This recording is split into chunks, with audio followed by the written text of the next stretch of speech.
Muraho neza nanone abakurikira ibiganiro byacu kuri channel y'Ikinyarwanda n'umuco nyarwanda. Nongeye kubasuhuza nanone, mugire amahoro y'Imana, mukomeze kumererwa neza mu byo murimo ahantu hatandukanye, cyane cyane muryoherwe na kino kiganiro. Mutumenyeshe uko murashimishwa n'ibigikubiyemo. Uyu munsi rero nanone tugarukanye ingingo mvumbura amatsiko rwose, mbatura mugabo wa mugani wa yamvugo y'Ikinyarwanda.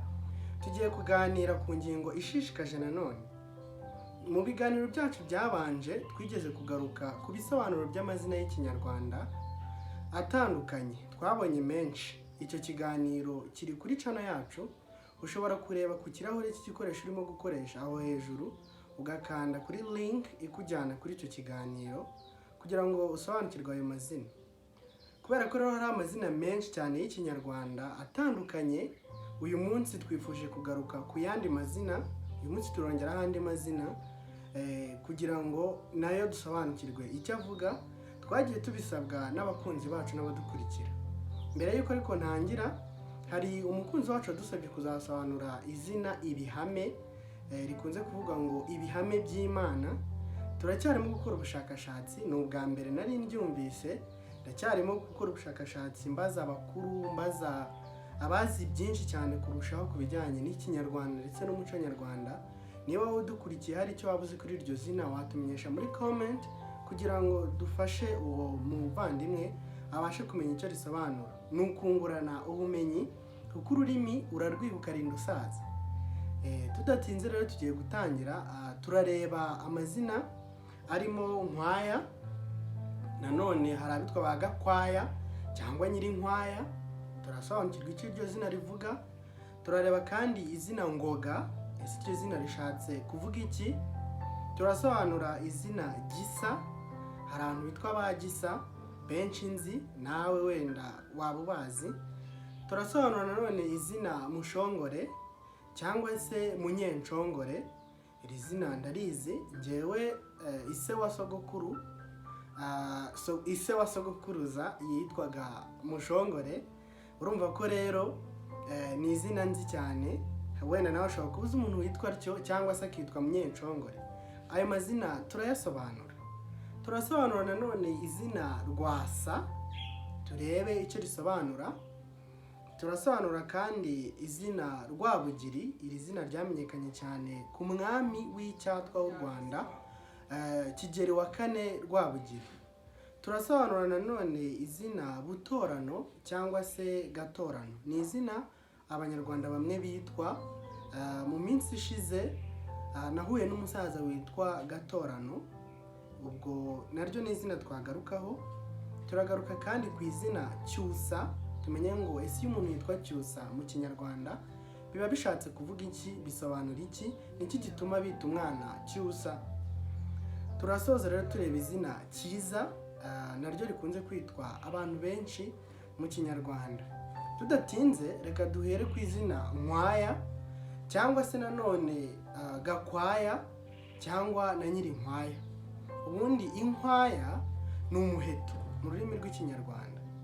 Bivuze ko rero iyo umuntu yitwa Nkwaya ni nkaho yakiswe muheto, cyangwa se Nyirinkwaya nyine ni nka Nyirumuheto. Iri zina abanyarwanda baryitaga umwana bamwifuriza kuzaba umurashi, akarasanira igihugu mu ntambara zo kukirinda no kucyagura, bakirinda ababisha kandi bacyagura bigarurira amatware twabaga duturanye mu ntambara zaranze abami bacu bakotanira kugira u Rwanda runini. Rukanda nyine nk'uko Kwanda bisobanura kwaguka no kurushaho kuba munini.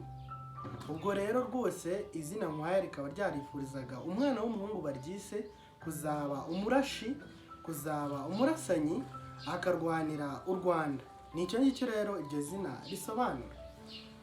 Izina Ngoga ni izina rikomoka ku ijambo ingoga mu rurimi rw'Ikinyarwanda. Ingoga ku batayizi ni imbaduko, ni imbaraga, ni umwete, ni ubwira bwo gukora. Iyo rero umwana yitwa Ngoga ni nk'aho aba yitwa Mbaraga, ni nk'aho aba yitwa Bwira, cyangwa se umuntu w'umwete, bishaka kumwifuriza kugira imbaraga, n'ubwira bwo gukora atiganda ntabe ikigwari, ahubwo agakora adashyira amaboko mu mifuka nka kumwe cya kiganiro cya kazi ni kazi kibivuga ngo mukure amaboko mu mifuka mukore, akagira mbese imbaduko n'imbaraga n'ubwira n'ubushake bwinshi bwo gukora. Icyo gihe rero aba afite ingoga.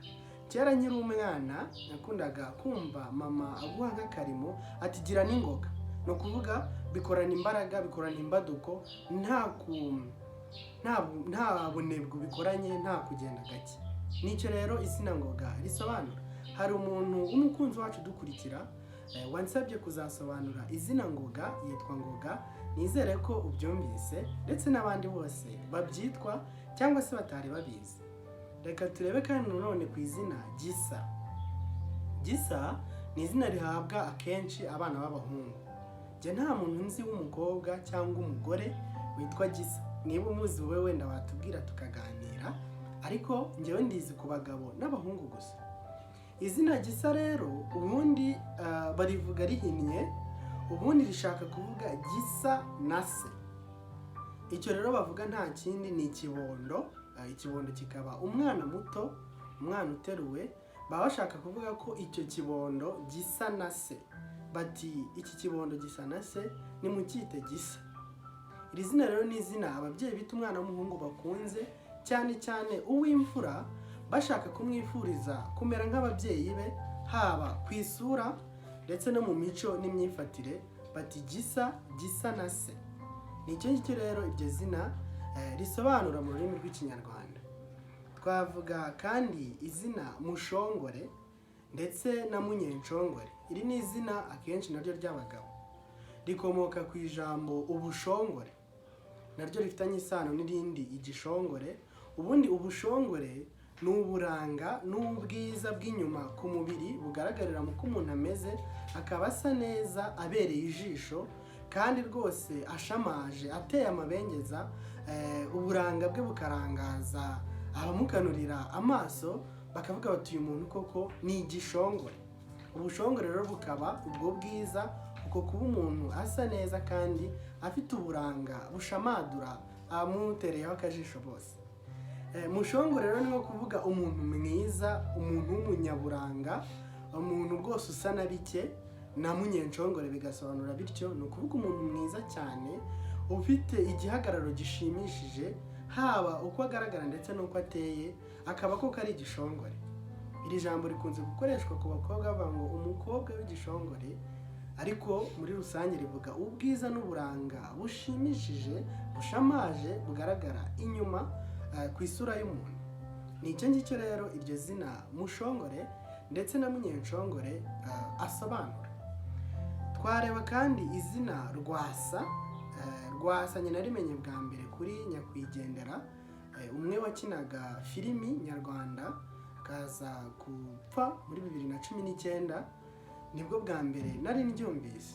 Izina Rwasa rero ni izina akenshi mu Rwanda rwo hambere bakundaga guha umwana w'umuhungu uvutse ari uwa karindwi mu muryango, bakamwita Rwasa. Mu kiganiro cyacu cyabanje ushobora gusanga kuri channel yacu kivuga ku bisobanuro by'amazina, twagarutse ku izina Nyandwi, naryo ryahabwaga umwana wa karindwi, Minani wa munani, Nyabyenda uwa cyenda, Macumi, Nyirabucumi uwa 10 gutyo gutyo. Rero uwa karindwi yitwaga Nyandwi cyangwa se Rwasa cyangwa Nyamwasa. Ayo ni amazina atatu yakoreshwaga bashaka kuvuga umwana wa karindwi, cyane cyane w'umuhungu, kuko uw'umukobwa nyine bongeragaho muka cyangwa nyira kugira ngo bigaragare neza ko uwo muntu ari igitsina gore. Ngibyo rero iby'igisobanuro cy'izina Rwasa. Twareba izina Rwabugiri. Iri zina ndakeka nta munyarwanda ukuze utarizi, kubera nyine umwami wacu Kigeli wa kane Rwabugiri. Ubundi ubugiri mu kinyarwanda bisobanura ubugabo. Rwabugiri rero ni nko kuvuga umuntu ufite ubugabo, umuntu w'icyitegererezo n'urugero rwiza mu by'ubugabo, umugabo uhamye ukwiriye nyine ubereye u Rwanda. Icyo gihe ati ni Rwabugiri. Ni izina rero ry'umwami Kigeli wa kane Rwabugiri.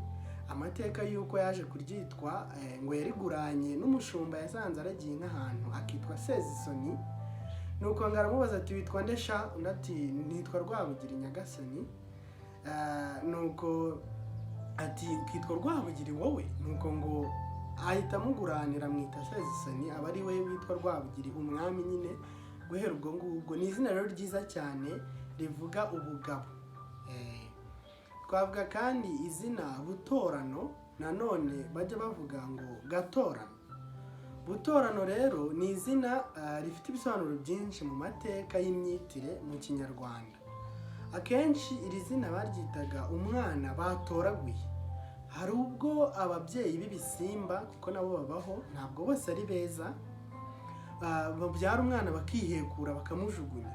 Bijya bibaho, murabyumva, nta mahano, ariko ajya tugwira ukabona umwana umubyeyi yamubyaye aramujugunya. Icyo gihe rero undi yamutoragura ufite umutima wa kimuntu, kuko uburere buruta ubuvuke, akamuterura akamurera. Icyo gihe bakamwita Gatorano cyangwa se Butorano, bashaka kuvuga ko ari umwana bitoreye ku nzira atagira nyirawe yamwihekuye akamwijishura akamuta ku gasozi. Nanone Gatorano ryakundaga guhabwa umwana wavutse ari impanga akavukana n'undi, ariko impanga ye igapfa. Icyo gihe iyo ngo babaga barimo gushyingura, nk'uko abanyarwanda bamwe bakuze babivuga, iyo babaga barimo gushyingura uwo mwana w'impanga wapfuye, mugenzi we agasigara ari muzima, bose ngo babarambikaga mu mva icyarimwe. Nuko ngo hakaza umuntu mukuru agatora umwe muzima akamukuramo, akiyamira atangara ati dore nitoraguriye umwana, bagira ngo azarame, bagira ngo we ntazapfe. Nuko kuva ubwo uwo mwana bakuyemo agahita yitwa Gatorano cyangwa se Butorano. Iri zina kandi ngo hari n'ubwo umunyarwanda yaryitaga umwana ashaka kuvuga ko yabyaye abana bapfa benshi, ariko noneho we akaba amurokoye, ashaka kuvuga ko yatoranye, yahanganye n'urupfu, bamwe rubatwara abandi akabasigarana, bamwe rubatwara abandi akabasigarana. Nuko ati dore uyu mwana we ndamutoye, ndamugabanye, mutsindiye urupfu. Hari abo rwatwaye, ariko uyu we ndamutsindiye, ndamugaruye. Ati ni Gatorano cyangwa se Butorano. Nibyo rero iryo zina ryakundaga gukoreshwa risobanura mu myitire y'amazina y'Ikinyarwanda mu Rwanda rwo hambere. Reka nanone dusobanure izina Cyusa. Iri ni izina rihabwa abana b'abahungu, rigasobanura umuntu ugira umurava n'umwete no kwiyemeza, ku buryo byanga bikunze agera ku ntego ze, ntagamburuzwe n'ibisitaza n'ibindi bimwitambika mu nzira, ahubwo agahangana nabyo akabikuraho mpaka ageze ku cyo ashaka. Iri zina rifitanye isano n'inshinga kusa, bivuga kugera ku kintu, kurangiza ibyo wari wiyemeje n'ibyo wari watangiye. Ubwo rero Cyusa rikaba ari izina ryakundaga guhabwa abana bo mu miryango ikomeye nk'ibwami, abatware n'abandi bakomeye, rigasobanura nyine umuntu ugira umwete no kwiyemeza no kutagamburuzwa, uhora iteka akora mpaka intego ze azigezeho, ntacike intege kabone n'ubwo yahura n'ibisitaza bikomeye ubundi bishobora kumugusha. Bikamera nk'ahandi ngo hari ubwo n'intwari zinanirwa hagasigara intwarane, kuri rwa runingo rushyize kera ruhinyuza intwari, intwarane zigasigara zihiga zirurwana. Nuko rero Cyusa ryakoreshwaga rishaka gusobanura umwana ugira umuhate wo kugera ku byo yiyemeje. Twavuga kandi dusoza izina Cyiza. Iri ni izina risobanura nyine umwana mwiza, ababyeyi babaga bamurata ubwiza, banabumwifuriza bumwaturiraho. Akenshi rikitwa umwana wabaga avutse bakuru be akurikiye, ni ukuvuga imbyaro yamubanjirije yaravutsemo abana b'impanga, nuko umwana ubakurikiye bakamwita Cyiza. Akenshi abanyarwanda iri zina baryita umwana ukurikira imbyaro yavuyemo impanga. Ni iki rero akenshi riba risobanuye. Niba uzi umuntu witwa Cyiza, mubaze neza, cyangwa niba wowe ubyitwa ubaze ababyeyi neza. Ushobora gusanga byaratewe n'uko ukurikira cyangwa se uwo muntu uzi akurikira abana b'impanga bavukiye umunsi umwe. Ngayo rero amazina y'Ikinyarwanda twaba twateguye kuvugaho kuri uyu munsi. Niba hari izina rishyashya umenye wenda ukaba uryitwa cyangwa se uzi uryitwa utaruzi, tumenyeshe muri comment, cyangwa se niba ari ryo wajyaga ujijinganya wenda hari aho wabyumvise ukaba ubyemeje noneho bidasubirwaho kubera iki kiganiro, nabwo utusangiza ayo makuru. Mwakoze cyane rero kudukurikira, mwibutsa niba wakunze kino kiganiro gukanda like kugira ngo YouTube ikigeze ku bandi bantu bakurikira ibiganiro nk'ibi, bakunda amateka, bashishikajwe n'ururimi rwacu ndetse n'umuco wacu, bibashe kugera kuri bose. Niba ari ubwa mbere udukurikiye cyangwa se ukaba urimo ureba iki kiganiro utarabikora, ndakwibutsa gukanda subscribe kugira ngo dushyigikire, kandi ibiganiro by'ubutaha tuzashyiraho bizakugereho mu ba mbere. Mwari kumwe rero nanjye Ntirumara Intwari, nkunda amahoro nk'ibisanzwe. Imana ibarinde, naho ubutaha ibiganiro byacu nakagaruka. Murabeho.